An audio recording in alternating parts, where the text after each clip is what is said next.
is a video for the practice quiz of 3.1 through 3.2. The first equation is solve and describe consistent, independent, consistent, dependent, or inconsistent. Consistent independent means there's one solution. Consistent dependent means there's infinite. And inconsistent means there's no solutions. So solving the equation depends on which form it's given to you in. Depends on which way you would want to use it. So for this question here, since x is pretty much by itself, I'm going to solve the second equation for x. So I would have x equals 1/3 y plus 5/6. And then what I would do is I would take this equation and plug it into here. So I would take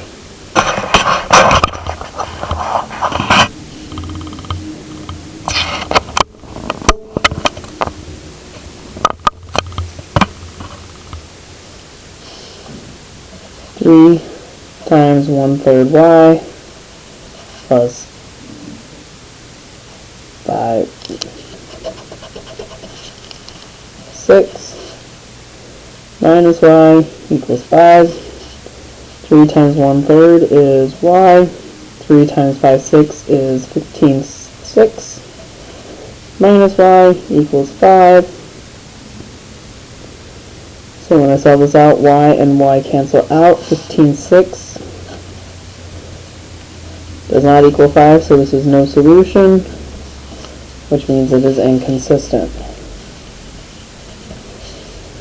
To double check to make sure that I'm correct on this, I'm going to graph it. So solve the first equation for y. Y equals 3x minus 5, switching the y into 5. Solve this one for y. Y equals minus 5 and divide by 2, 3x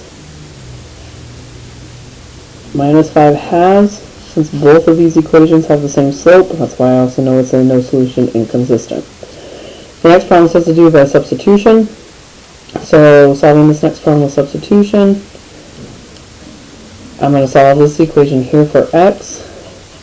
X equals 4y minus 21, and wherever I see an x in this equation, I'm going to plug in 4y minus 21. 3 times 4y minus 21 plus 2y equals 7. 12y minus 63 plus 2y equals 7. Add the 2, I get 14y. Add the 63, I get 70. Divide both sides by 14.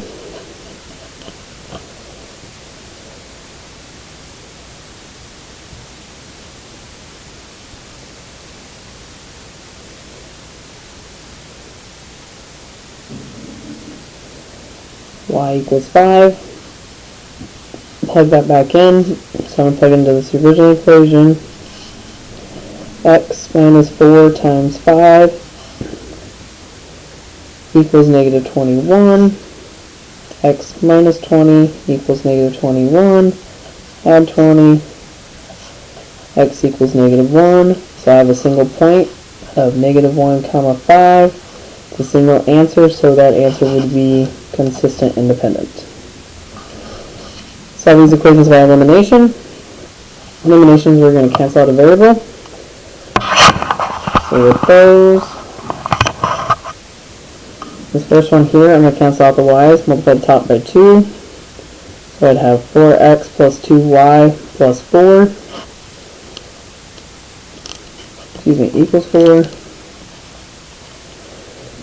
Add, so it cancels out. 7x equals a negative 7.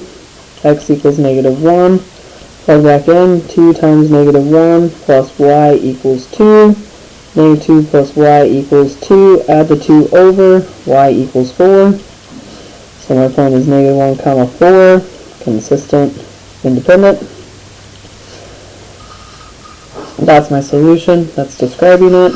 This next one, I have a positive negative on y, so I'm going to multiply the top by 3. Multiply the bottom by 5 so I can cancel them out.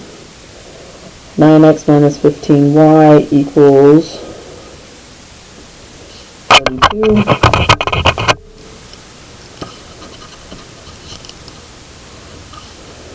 Multiply here, 10x plus 15y equals 15.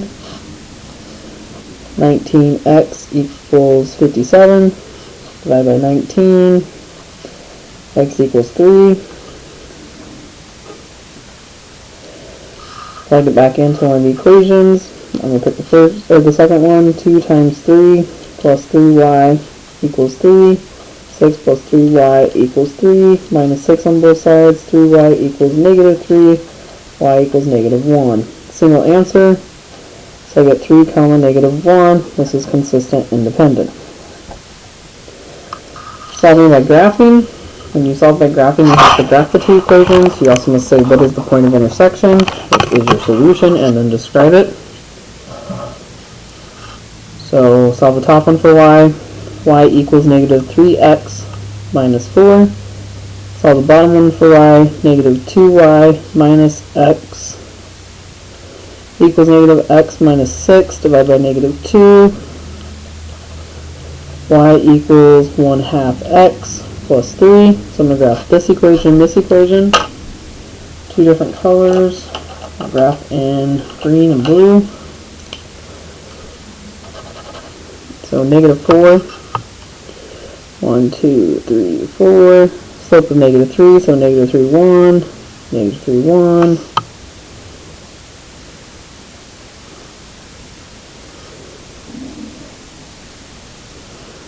So connect those as best I can right now. That is a really bad graph line, but we're going to go with it.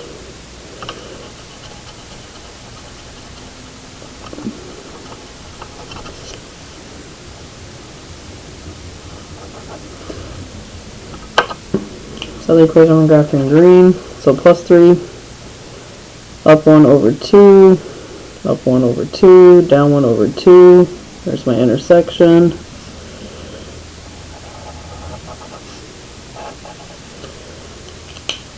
So my point of intersection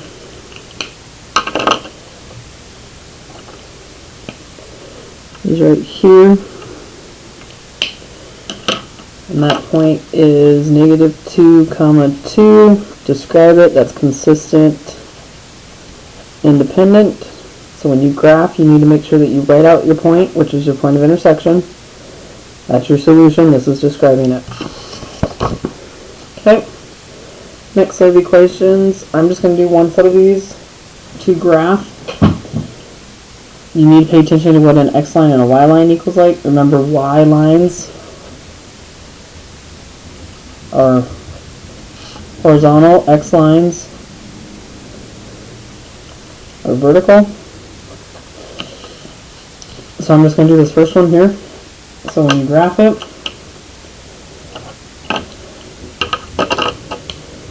first one at negative 2, since these are all solid lines as in equal to, they will all be solid lines when I graph them. Negative 2 is right here.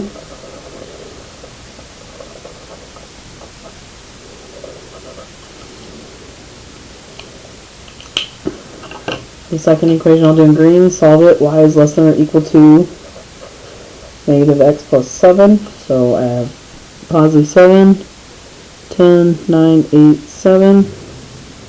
And my slope is negative 1.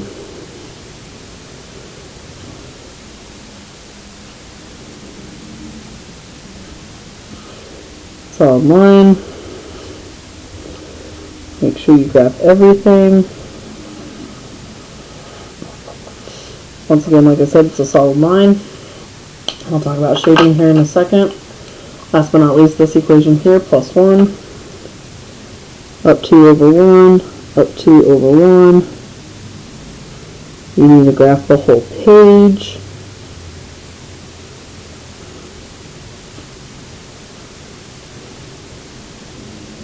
Solid line as well. So now when you shade, so this is the pink line, take a point and plug it in. So I'm going to take 0, 0 into each one of these points since none of them cross 0, 0, and I'm going to plug it in. So if I plug in 0, I simplify it out. 0 is greater than or equal to 2 times 0 plus 1. 0 is greater than or equal to 1. That's not true. I tested here, so I'm going to shade everything above this line. I'm going to show all the shading across the whole line. For the green one, original equation, 0 plus 0 is less than or equal to 7. 0 is less than or equal to 7. That is true. So 0, 0 is here, and it's true. I'm going to shade everything below the line that's green.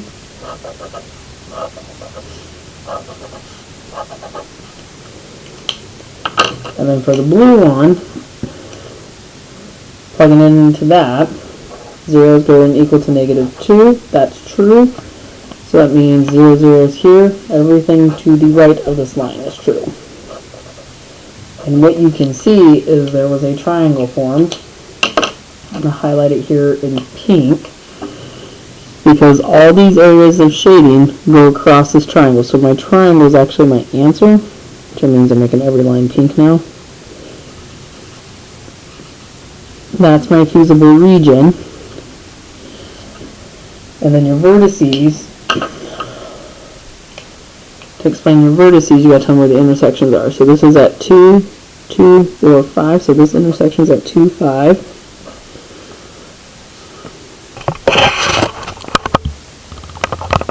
A little bit closer for that. There we go. This intersection is on negative 2, and it's 1, 2, 3. So that intersection there is negative 2, comma 3.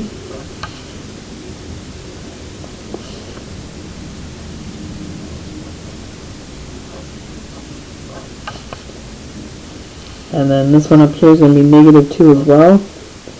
And it's going to be at the 7, 8, 9, so negative 2, comma 9. That's all you got to do for your vertices. Now this word problem here, I'll zoom out.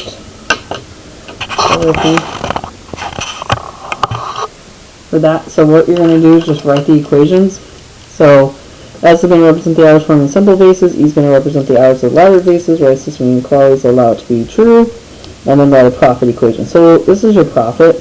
Profit equation means profit is going to equal $30 per hour worked on a simple base. Simple base is letter S. I'm up here, so 30S plus 35E. That's a quick and easy equation. Inequalities, no matter what, you're going to have to make your equations greater than 0 for this situation. A work hour, so a glass blower can form 8 simple bases or 2 elaborate bases in an hour. He can make work no more than 8 hours, and he must form at least 40 bases. So first, got to be greater than or equal to 0, can't have negative bases. Second thing is he's got to make 40 bases,